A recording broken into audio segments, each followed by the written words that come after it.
Are you looking for the magic to make your life truly count? Do you want the secret formula to make every day your best day yet? Hello, and welcome to the Finishing on Fire radio show.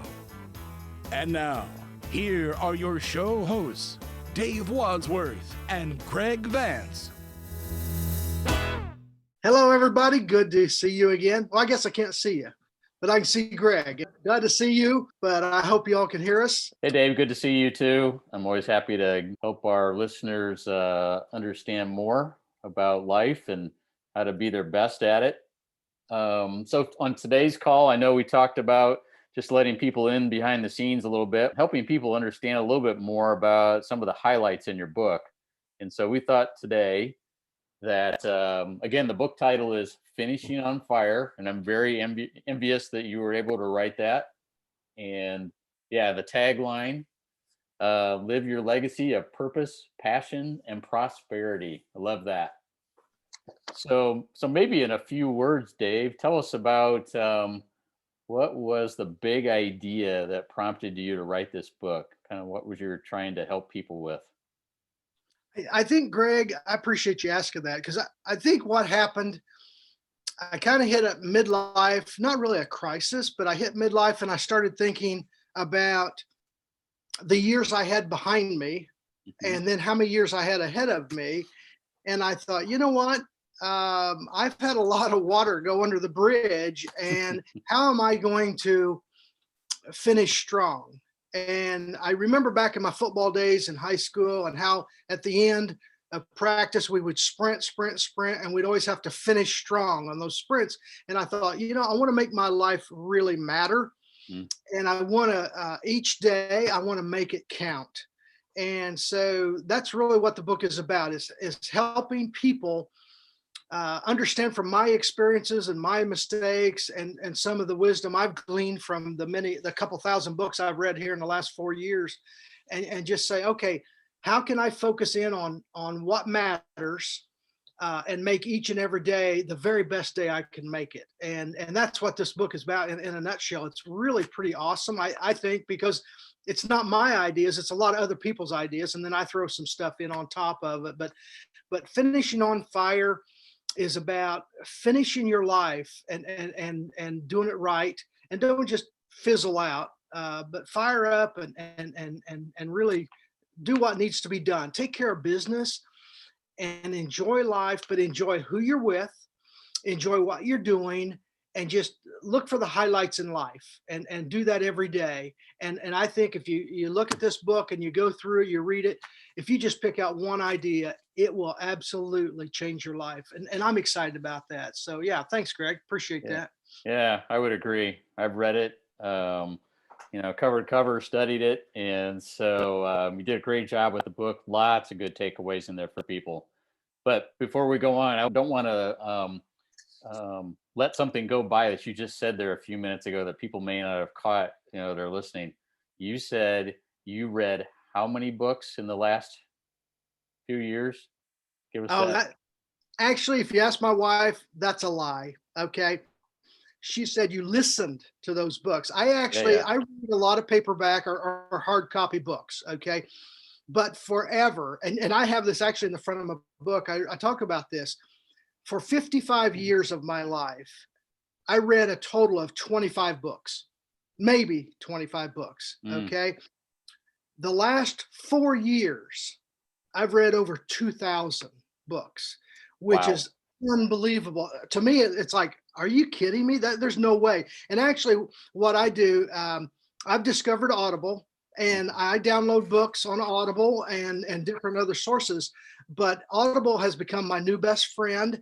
And one of my businesses, I have a lot of time where I'm either traveling or I'm in a situation where I can listen to books. And so I average over a book a day that I read. And Glennis says, Dave, you're not reading those books. I said, well, somebody's reading them. I'm just listening and getting the information. So he has to be so precise. She should have been an engineer. She's just so particular. And I'm like, hey, somebody's reading them, so that counts. So, yeah, that's so actually going from 25 books in 55 years to over 2,000 now. it's just kind of amazing to me, and it's Yeah. eye-opening. But that's part of this finishing on fire. I'm realizing, wait a minute, I've only got so much time left. I want to make just make every day count again, but just make the most of it.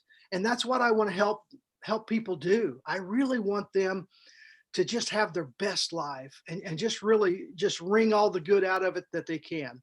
And I think this book will really get them on the way, get them started. Perfect. So Yep. yeah. Yep. So whether you read, listened, that's a lot of books. So I'm going to congratulate you for that. And And I'm still an idiot. Can you believe that? I love I love your wife sharing feedback. All right. Yeah. So I got the book open here. And so what we're going to do today, folks, is rather than Dave's got 19 chapters in the book. So I can't have him tell you all 19 chapters. This isn't an audio book. But what we're going to do is I picked out 5 chapters that I think are would make sense to talk about amongst themselves, and have Dave. I'm going to present a few questions and have him just share about those, maybe some of the backstory and a little bit more in depth about them. And I think you'll enjoy it. So and hopefully I remember what I wrote. Yeah, exactly. Exactly. So we're going to start. We're going to start with chapter number 6, and that's entitled "Margin." It's not about speed, and the subtitle is "Live Smarter, Not Harder." So you tell us a lot in there about speed versus accuracy. So maybe you can expand on that a little bit more. Yeah, I had a boss years ago when I worked for the U.S. government, and he had a cartoon on his office wall, and it said, "Work harder, not smarter." And it had a guy, learning to use a wheel instead of flipping it over. He put a stick through it and through the middle of it, and he started rolling it. And it's like, okay, so I thought in this, live smarter, not harder. It really is an idea of think about what you're doing and make each day count. Well, that's being smart and learning from not just your mistakes, but other people's mistakes. Because one of my favorite sayings is, you got to learn from other people's mistakes, because you'll never live long enough to make them all yourself. Yes. So you just got to learn. And that's what it's all about. And so with this one here in margins, our lives are so crammed full of stuff that we don't have room to turn around, and we're just almost exhausted. We're stressed out, and it's sad. And really what you need is margin in your life. And there's a great story in this chapter about my wife. And I don't know if you're going to ask me anything about that, about my wife on the lawnmower. We've got a big property and a nice big lawnmower. It's a 0-turn mower. And she thinks it's a race, to get done. I said, no, honey, it's not a race. It's about accuracy, not speed. And she thinks she has to go, 100 mile an hour with that lawnmower, even though it's fast. She just doesn't have to do that. But there's a great story in there about that. And so you'll have to read the book to get that one. Yeah, I'm going to ask but you look for margin in your life. Yeah, I'm not going to ask you to take the covers off of that one right here. That's probably a pretty long story, but it is worth the read. So the other thing you talk about in there is reminding us to be present and how important that is. And so, maybe tell us why that's so important and how do you make that happen? Yeah, that's a good question. I have a saying I really like, and I tell people when I do motivational speaking for either companies or organizations, groups and stuff, I love to do that. But one thing I emphasize, I talk about this, and I tell them, I said, basically, here's the deal. Yesterday is history. Tomorrow is a mystery. Mm-hmm. Today is a gift. And that's why they call it the present.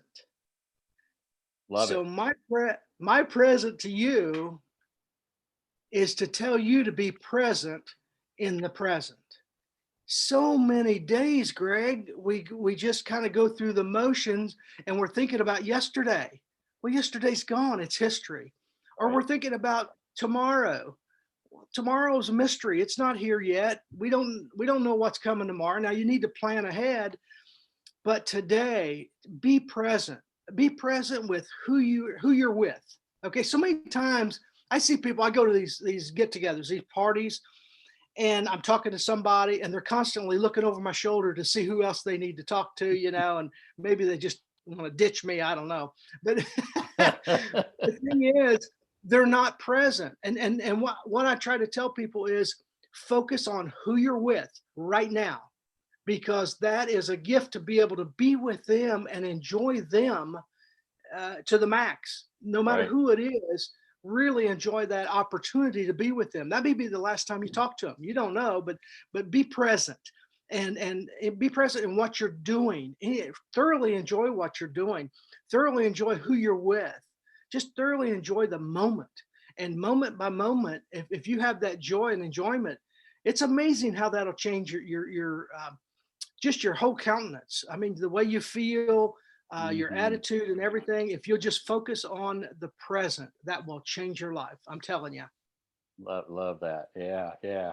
All right. So next chapter we're going to talk about is number 5, and it's entitled "Eva Finished on Fire." And I know this story. You've told it to me multiple times. It's an incredible story and experience, but I'm not even going to talk any more about that. I'd rather have you just paint the picture. You were there, and in a special time.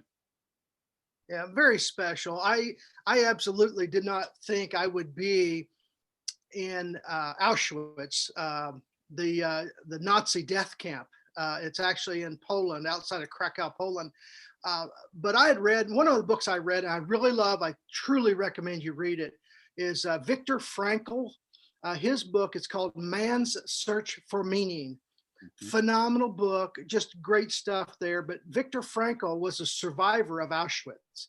Uh, a miracle's miracle that he would survive what he did, what he went through. And I remember he said he lost his medical practice as a young doctor. His wife was killed. His parents were killed, murdered by the Nazis. And he had one sibling that survived. I think it was a sister. His brother was killed also. But he said, they could strip me of everything. And the Nazis did. They stripped them of absolutely everything. But the one thing, your final freedom as a human being, is your attitude. That's one Mhm. thing that people can't take away from you. You decide to give that away. But he said, you know what? I want, as my attitude, I want to try to survive and tell people about this if I can. Of course, the Nazis just killed you just at the drop of a hat. If you looked at them wrong, they killed you. Well, that attitude, I kept studying that. And then I had the opportunity to meet a fascinating lady. Her name was Eva Core. Eva Moses was her maiden name, but Eva Moses Core. And she actually is a lady from here in Indiana. And I met her several times. She has a Holocaust museum, and they have a trip they would take every year to Auschwitz. And they would go back, and she would take you around Auschwitz, actually Auschwitz-Birkenau, which is the big camp. That's the one where over 1 million innocents were murdered. And she would take us around, and I got to go on a trip with Eva Core, and it was phenomenal. We went all the way around the camp, and I had supper with her that night, and it was just an amazing experience. She was sitting there at my table. We talked, and she laughed at me, and most people do laugh at me, but but yeah, that was just a phenomenal experience. Now, do I tell the ending, or we just leave that hanging? I'll leave that hanging for you. But it was a phenomenal day in my life, and it was Mhm. a phenomenal day for Eva Core. And you read the book, and it's amazing what we did, and some of that. Yeah, it was awesome. But it all started with Attitude by Viktor Frankl, Man's Search for Meaning, and then following that up and saying, hey, I need to go to Auschwitz and see that and be a part of that. And I speak about it all the time with my speaking engagements. It's really exciting to tell people and share about that. So, and that was not very long ago, right? I mean, No, just the summer of 19, actually, 19, right? late June, early July of 2019. And yeah, it was Fresh story, wow, right? pretty amazing, pretty amazing. So I don't know if you can expand on in the book I'm reading along, and you've got an excerpt where you're talking about um, a connection with Motley Crue. So I don't know if you can expound on that without giving away the ending or not. I think I can. Motley Crue, if you're rock and roll fans and stuff, you'll know the guy named Nikki Sixx. Well, Nikki Sixx was one of the founders of the group Motley Crue, and he actually befriended Eva back in 2017 because Eva Core was the grand marshal for the Indianapolis 500, and the Indianapolis 500 is the largest single day sporting event in the world. And so it's a big deal to be the grand marshal for that event. And Eva, she mixed very well with people. And she was a little bitty lady, 85 years old, and just a neat lady, really tough. I mean, really had a great determination. But she talked about forgiveness. And she ran into Nikki Sixx. They hit it off. I mean, he's this long-haired, tattooed rock and roller dude. And she's this little old lady, she's like, I think she's actually 4'10". In my book, I think I screwed up her height. She's only like 4'10", maybe. I mean, real little gal. Yeah, she's short.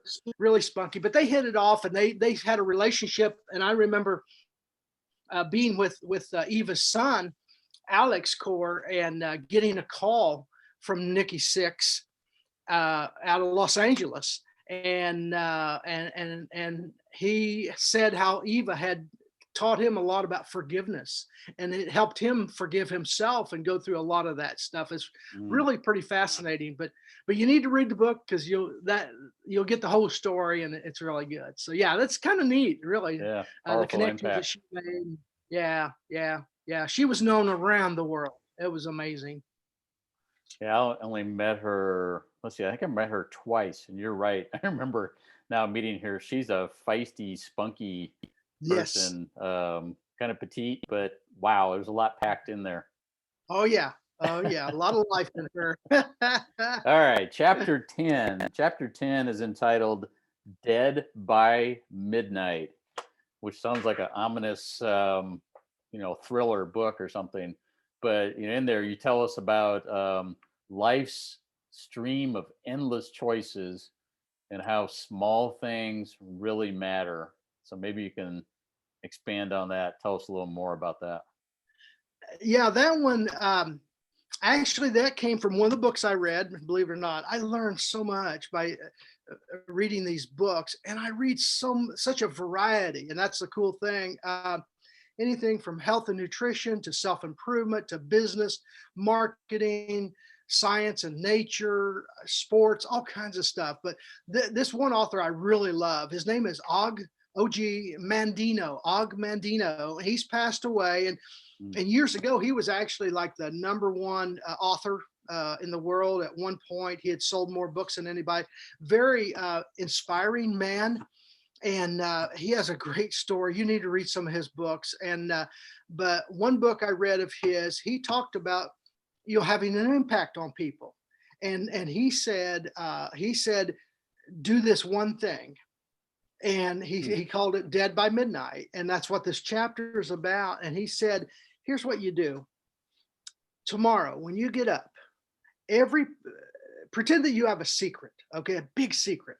And every person that you meet that next day, you look at them and you have a secret about them that they don't know.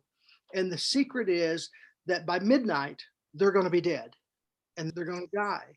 Well, so many times we go through life every day and we say hello and stuff, and we're halfway nice to people, but we overlook a lot of people, especially people that serve us in many ways. And which is sad because they're human beings and they're good people, and we're missing out on a lot. But he said, here's what you do. You look at that person, every person you meet, and look at them as if you have this big secret that they're actually going to be dead by midnight. Mm-hmm. Now, how would you treat that person if you knew that about them? They didn't know it, but you knew it. Well, you'd be nicer to them, wouldn't you? You'd pay attention to them. Right. You would think, oh my, this person's going to be gone. I need to say what I need to say to them. Okay. And that's what you need to do. And I think in my book, tell people what you think of them, as long as it's nice. If it's negative stuff, you don't need to say it, okay? But tell people what you think of them. But look at people in that way, and if you'll start observing people and thinking, oh my, they're going to be gone at midnight. What a tragedy. There's going to be a family, that they're going to leave behind, either a husband or a wife or children or parents.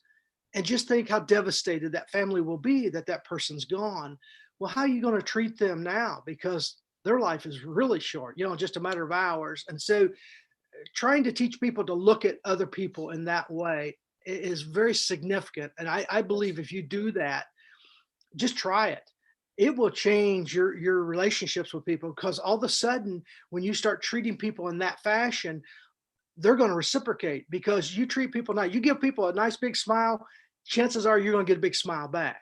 You have a big hello, or are very courteous and respectful to people, typically you're going to get the same back to you, respect and kindness. Okay. Well, you start doing this, you'll be amazed at what happens. I've done this with a couple of people, and it's like, wow, I lit their light bulb. I mean, it just poof, they were lit up. And it's really cool. And I think it's sad that we don't do that more as we encounter people throughout our day. But yeah, that's what that's all about. But I'd encourage you to read Og Mandino, and also one of the best ones he's got. I think it's called "It's Not the Strangest Secret." I think he did. Isn't it called World's Greatest Salesman? That's it. World's Greatest Salesman. Oh my gosh, that is awesome. You need to read that book. That's a good one. Yeah, the World's Greatest Salesman. It's on my link Amazon list to buy, and haven't done that yet, but I've heard great things about it. Oh, wonderful. I've read it several times. I listened to it. Okay, Glenda, sorry. So back to what you were saying. If we could practice that every day, and it probably might sound a little challenging, but it could be really challenging if it's maybe it's your boss and it's not particularly somebody you're fond of, or maybe a difficult customer, and that just repeatedly maybe things aren't going so well. But from what you said, it could really change the course of the relationship. Oh, exactly. That's a great insight, Greg. Yeah. People that you don't really like, or they're hard nuts to crack. They're hard on you. If you'll change yourself, you can't just stick them in the ribs and say, "Hey, straighten up, you're being a jerk." Right. You can change your attitude and how you treat them, and you'll be amazed if you try to implement this and treat them in a different way, how quickly they might seem to change. And you're like, wow, that's kind of amazing. But you can change yourself and your treatment of them, and then leave everything else up to them. But I think you'd be surprised the good that will come out of this for both of you. So yes, good insight. Excellent. So let's see. We're on chapter number 4 out of 5. This is chapter 17. I love this title. It's called "Joy in Horse Poop." And so, as you say, this is a once upon a time story that I think illustrates a really important point about perspective on things and life. And so, yeah, tell us that story, Dave. Oh my gosh, this one really smells. I'm telling you. Joy in horse poop. And I love this story because it really tells you exactly who's got control of your mindset and your attitude. And do I have time to tell the story real quick? Is that okay? I don't think it's very long. Okay. All right. Well, I can make it long, but anyway, the story is about these two young boys, and I'll probably chop it up a little bit so you want to read the book. But these two young boys are twins, identical twins. They look alike, everything. You can't tell them apart. But the one twin is a very, very negative young man. He just whines and whimpers and cries and just fusses about everything. You just can't please the kid, Well, the other twin, and this is amazing about siblings, they may be twins, but they're totally different. Well, his twin brother is just happy as a lark. I mean, just easygoing, happy-go-lucky, never really gets too bent out of shape. Life's okay. We'll be fine, no matter what the situation. And so there's this psychologist that wants to study these boys because of the amazing difference between the two. It's just totally night and day. And they're like, man, what's the matter? We got to figure this out. So they take the negative boy and they stick him in a room. And in that room, he's by himself. Okay. And they shut the door, and the only thing in the room, what's in the room is just toys, every boy toy you could ever imagine, everything. And they leave him alone for about 20 or 30 minutes, let him play, just do whatever he wants. And then they come back and then they want to see, what happened. And so they come back and the boy, they open the door. The boy is in the corner crying. He's kind of curled up in a ball. It's like just crying. And they're like, what on earth is going on? What's the matter? What's the problem? Well, I got this race car here and the wheel's broken, and it's just doesn't work right. And I've got this other toy and it's the wrong color. I just don't like that color, and just on and on. And he's got a room full. It's almost like Toys R Us. Well, before they went under, but it's like Toys R Us for this one boy. And it's everything you'd ever want. And he's over in the corner crying and just whimpering and just unhappy. And they're like, wow, this is just amazing. This boy would have all this stuff. So the positive little boy, his twin brother, they put him in a room and he's all by himself. And the only thing in that room is a huge pile of horse poop. I mean, a pile of horse poop, a big one. And they're like, okay, we're going to put him in there. So they shut the door, they go away and they're letting him, do his thing and stuff. And they come back 20, 30 minutes later, they open the door and there is horse poop, horse manure everywhere. I mean, it's on the walls, it's on the ceiling, it's all over him. He's covered in it. I mean, he's just sweating. I mean, he's just going crazy. He's slinging this stuff everywhere. I mean, he's digging through and slinging it. And they're like, whoa, what are you doing? And he says, you know what? With all this horse poop in here, there's got to be a pony somewhere. And I thought, wow, what a great attitude, Exactly. All he had was a pile of horse poop, but boy, he was looking for that pony. There's got to be a pony in there somewhere. And it was it's just an attitude difference of the boys. And that's what I want you to think about every day is, okay, sling some horse poop.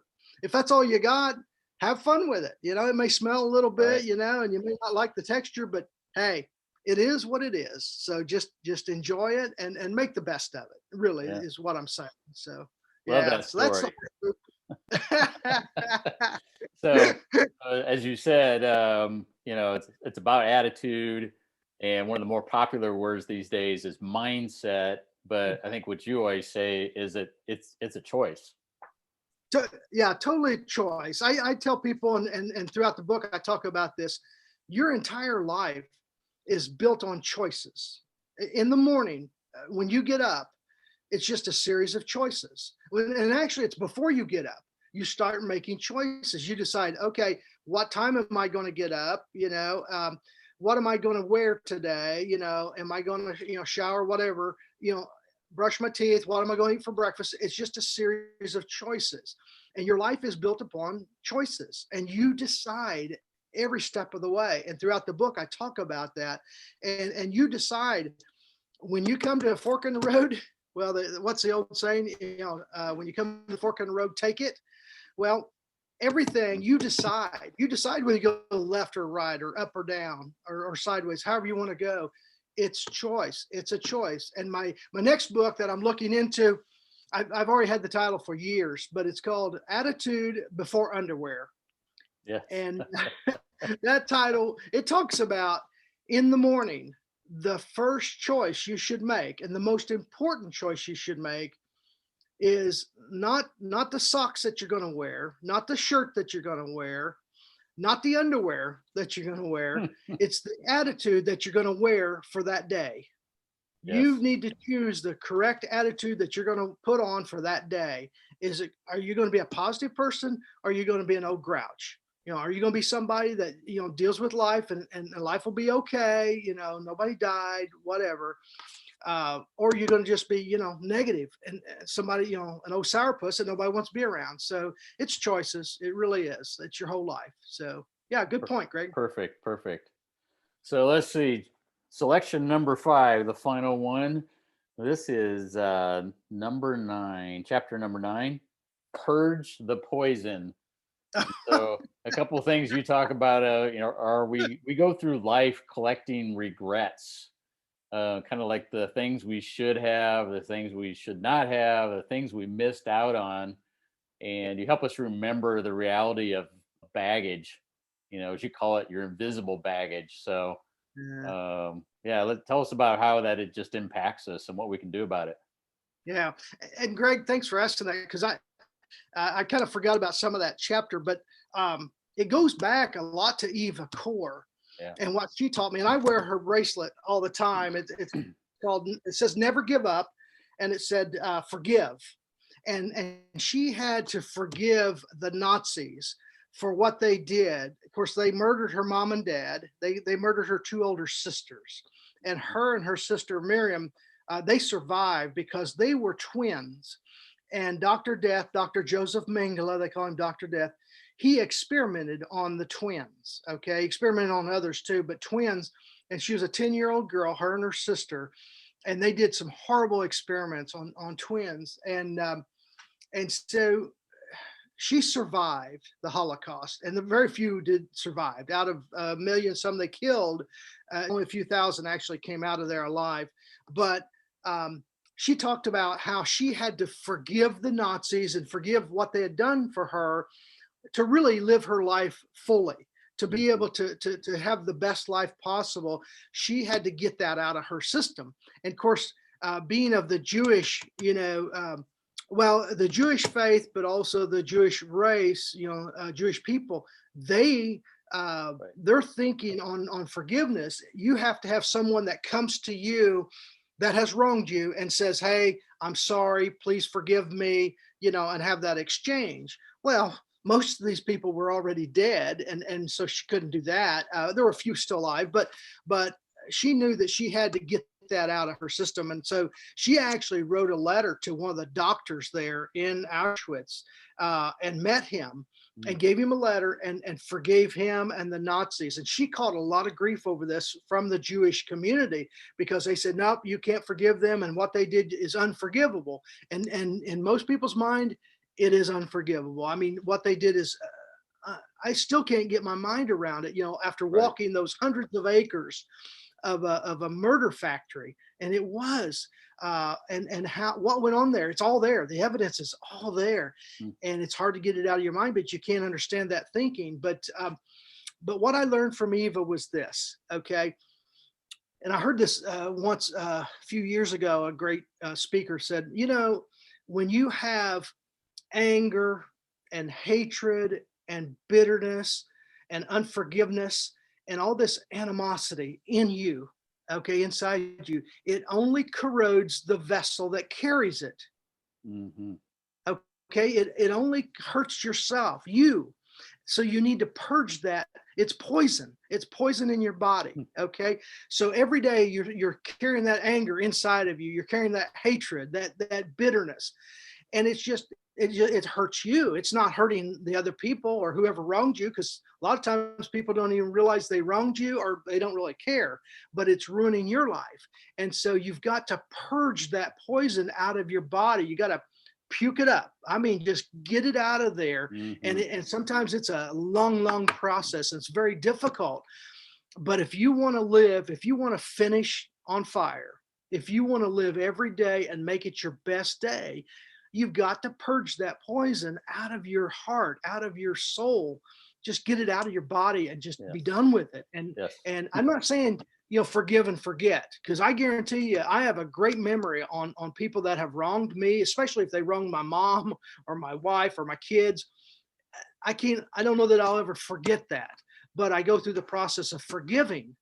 And that's what Eva taught. And it was so strong, but you got to purge the poison. And I'm telling you, everyone listening, please do that. If you want to really enjoy life, if you want to make every day your best day, you got to get the poison out of you first. You got to clean out the nasty vessel, because it just hurts you. It's not hurting anybody else. It's hurting you. And so just, I heard the analysis. It's like, you got this anger or unforgiveness against somebody, and it's like drinking poison every day and hoping that they're going to die. And it's like, well, it's not going to work that way. You're drinking the poison. How are they going to die? You've got to get the poison out of you. You got to purge that and all that invisible baggage. Nobody sees that. It's not like you're carrying a load, but it's in there, and it's really crushing you, and it's really holding you back and holding you down from being who you need to be, and how you can be your best. So yeah, thanks for asking me that. I appreciate you asking that. Yeah, that's a really powerful chapter, and it's just a really good illustration that you've got in there about all the various ways that you can be impacted. And when we talk about it, like we just did for a few minutes there, it sometimes, it makes it sound a little easy, but it's certainly not. It could be as simple as somebody that cut you off in traffic that day, all the way to maybe a brother, a sister, a family member, or something like that, that there's just a deep divide between. So it can really take years of working at that. But when it's been done, at least as people have told me, and maybe some smaller things I've experienced, it can be really freeing. Yeah, yeah. I listened to one of my favorite authors is Andy Andrews, and I've read all his books, and Yes. just an awesome guy, and what he's gone through in life, and how he's flourished, as an adult and stuff. And he had a guy on one of his podcasts here recently, Chris Hogan, who is one of Dave Ramsey's top guys. Chris Hogan is a neat fella, and he's got a book out on finances, and kind of like Finishing on Fire, but it's talking about that. The title escapes me right now, but he says you need to control the controllables. Okay. That's what you worry about. Okay. Yeah. Your attitude. Well, you can control your attitude. That's your baby. Okay. That's your choice. Okay. Your focus, you determine your focus. Okay. Your actions, you determine that. That's your choice. And you got to control those things that are controllable. But the rest of the stuff, you got to let it go, leave it in somebody else's hands. And that's what I talk about, when you carry this baggage, you're carrying baggage from the past. Yeah. Okay. Or you're worrying about the future. Okay. Regret is something I talk about in the book a lot. Regret, it's all from the past. Okay. Something you didn't do or something that you did do. Get rid of it. Okay. Worry is about the future. Yes. Okay. Well, don't be worrying about it. If you got something going on, I heard a great speaker. I'll tell you this, and I'll shut up because I get carried away. But there's a speaker. He was a foreign gentleman from some other country, and I remember him saying, you Americans are kind of silly. And I think I talk about this maybe in my book. I bring it up. He said, 90% of the things that we worry about, 90% we have no control over. The things, like I said, like they're in the past, or things that are in the future, things that somebody else can do or somebody else did. We worry about all these things. Okay. And that's 90% of the things. He says, now 10% of the things that we worry about, we can do something about, we've got some effect on those. And he said, okay, so the 90% you can't control, you can't do anything about, well, stop worrying about those. That's right. 90%. The other 10%, well, there's something you can do about those. Well, stop worrying about those. Just start doing something about them. Take action on fixing the problem, whatever it is. And I thought that was interesting. He says there's 100% of what we worry about, and worry and stress. Okay, that's one of the top. I think stress, they say, is the top 6 medical killers in our life is stress related. Mm-hmm. And so I'm trying to help people not die. How about that? How about that? at least not die so soon. Yeah, there you go. At least enjoy it while you're finishing on fire. Exactly. So perfect. So I guess we should wrap things up today. What do you think? Wrap it up. I'm excited about the book. Anybody that knows me, they're like, wow, you wrote a book? I'm like, well, this is my second book. And the cool thing is, it actually is an Amazon #1 bestseller, which is cool. I like that because really the main thing I like about it is the fact that it changes lives. Yes.